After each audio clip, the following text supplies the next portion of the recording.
Good morning. It's just about 8 a.m. on a Friday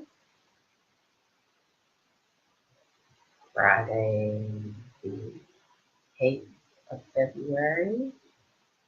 In Guam, it will be still Thursday the 7th. And many places in the world and other places in the world, it is indeed Friday. So today we are going to move with a limited space. Now, um, you can, pull out a yoga mat, you can pull out a little carpet, you can pull out whatever you want as your limitation. And so I brought in this little carpet here that's actually a prayer rug. A friend of mine bought me from Bahrain many, many years ago. And it's quite a lovely, lovely rug. So I thought it would be fun to use it to move on. Many of you may be used to moving on yoga mats, but even when you lay in Shavasana and do some things, your body is off your yoga mat. Yoga mats are interesting, aren't they? It's creating space in studios. I don't know if it is or not, or there used to be rugs, maybe even this side that some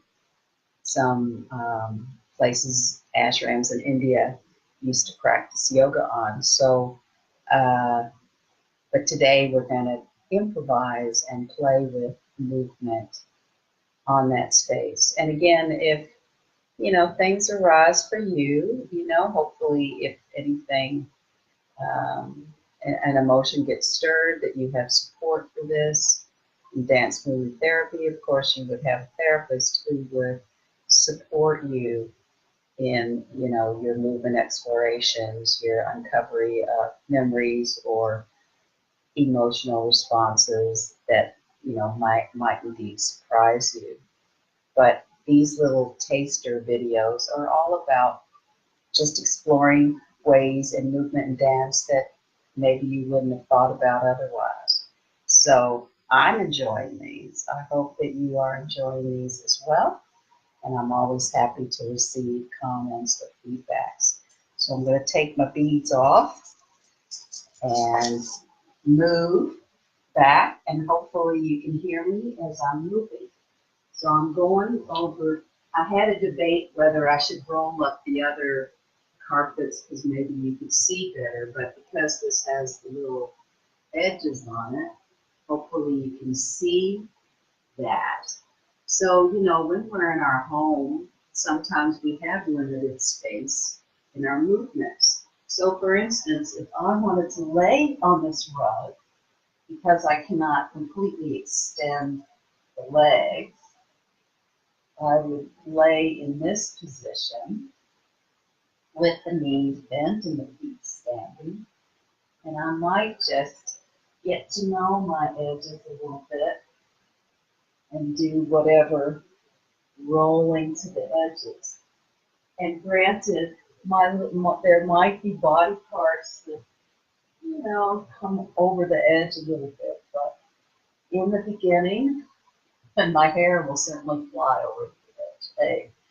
Hey, I will start to just, see what kind of, rolling around I can do on my back, on this mat, on this carpet. So then, of course, I would get curious around the edges. I like to move around the edges and just explore what my edges are. So maybe you have something that you can explore around the edges. And what I love about this is it's got beautiful colors. And see, I can actually fit a little yoga in there. I mean, it's a little bit of a short downward dog, but I can do things like that. Now I'm just playing on all fours and on my Knees and shin.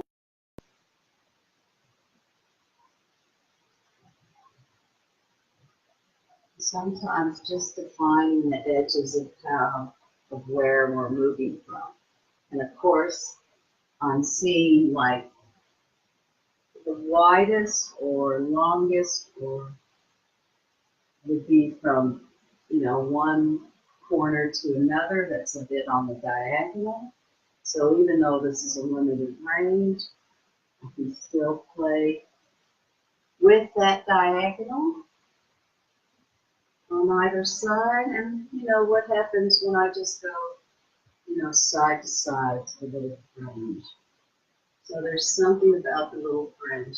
And often those of us who work with children, or certainly in the olden days, we used to get little carpet squares so that we could help them with their boundaries.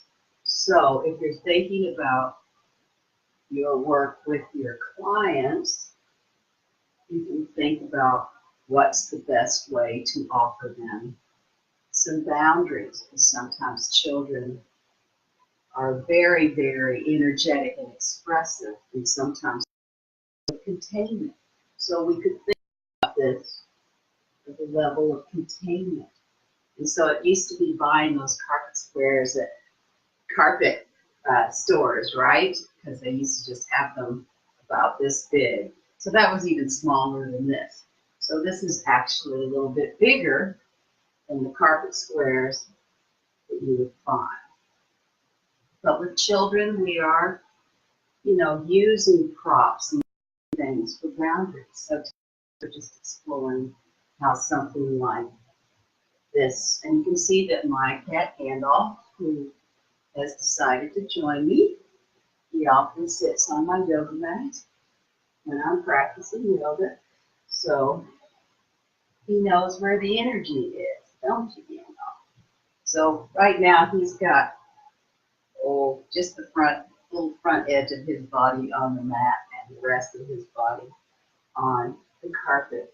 So anyway, as we could look at this as just the limitation of, how far out we go in that direction, but it doesn't limit this direction. Now you may have spaces like we've done the play in the doorway in the hallway where it might limit your upward space, or you might only be able to, reach that far. But in this exploration, because I am in this little limited carpet space, I can still reach up. And sometimes when you have a limitation with space like this, you first just want to see, well, what are my limits? And then if I stand, I can see, then I actually place my feet at those little corners as if that limit, just for fun.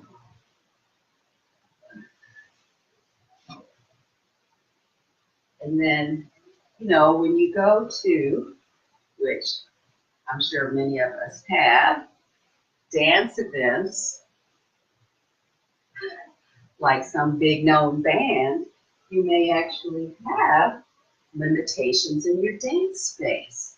And you've got bodies all over. So even a smaller limitation than what this carpet is. So when you're wanting to move and not just, repeat yourself over and over again at dance thing, how can you be creative when you're in that limited space? So sometimes it's becoming aware of the bodies around you and how you can shape and fit around them as you find your own rhythm and your own way to dance. So I'm moving. Gandalf is going to want to engage a little bit. He's a little bit of a fighter, so he sometimes does that.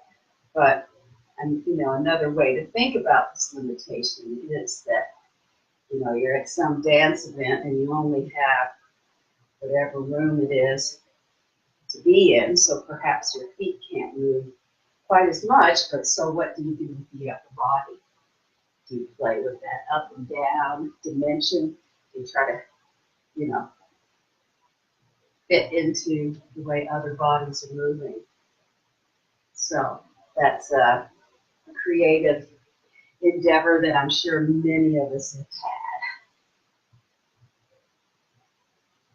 But since I actually have this amount of space, I can explore with,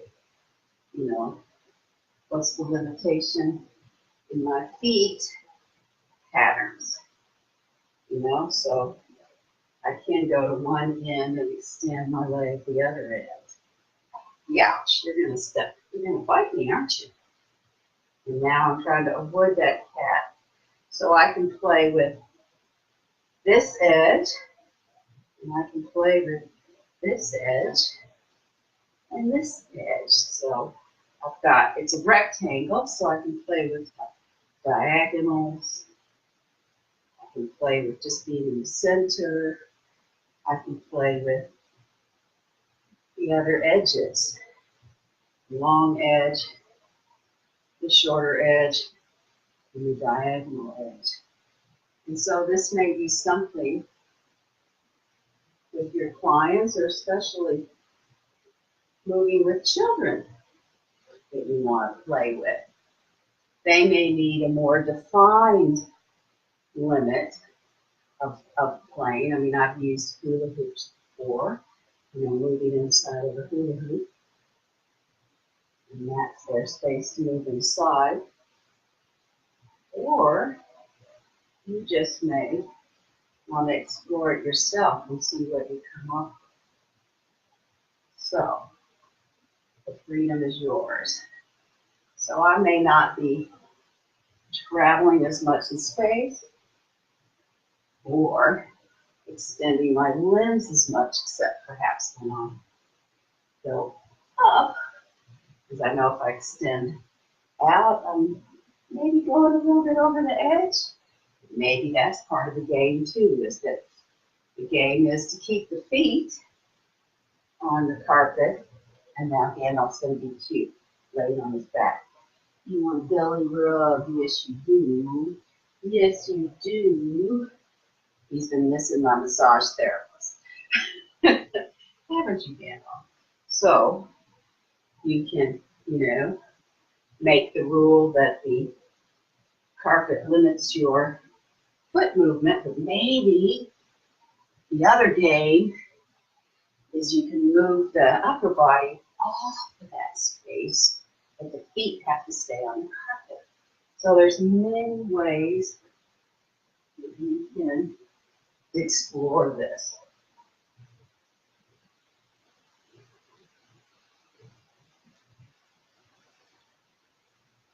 Now I'm finding a little bit of suspension in my movement, a little bit of flow, and I'm finding a lot of spinal movement today. So, each limitation might give you a little bit of theme that you explore. So take that, as much as you want. And as you move about, you might start to find a new and different way of moving that inspires you, that gives you a little creative momentum. And just stay with that and give yourself time to really indulge in that discovery. I've been finding my spine, I've been finding a lot of up and down movements, been finding a little bit of flow, and a little bit of, hip movements. And there are some dance styles that primarily sort of keep you in one spot and So right now it's the stability in my feet, and then the rest of the body can move all around that. So just lift the leg. But anyway, that might be something that we discover. And so that repeating the movement is not a bad thing at all. It's often something that leads us to a new discovery. And having a limitation also can lead us to a new discovery. Because think about it, if you have like this huge smorgasbord, huge choices, for like you're at one of those buffets. Sometimes it's useful knowing that we have a little bit of a limited stomach, limited appetite. Sometimes you have to survey the whole space before you can choose, what you want. And sometimes, a lot of choices can be overwhelming. So here's a way to limit your choice in terms of having just a little bit of space to move in. And what does that do, say, to your hemisphere? So those are questions, dynamics you can play with. And of course, because this is such a nice, it has a nice tactile feel. It's probably made out of wool. It's also a nice place to come down to and feel my body rest into it. And that may also be something you do in your sessions where you give those resting moments, and having a material like this or the yoga mat or a cushion or whatever might just be the thing for the part of the resting thing. So, thank you for joining me, and I will share this so that you can watch the replay. And I've now uploaded them to YouTube, so you can look under my name, and these are under YouTube. So, hello, Heather. I hope there was something useful for you in this. Thank you so much.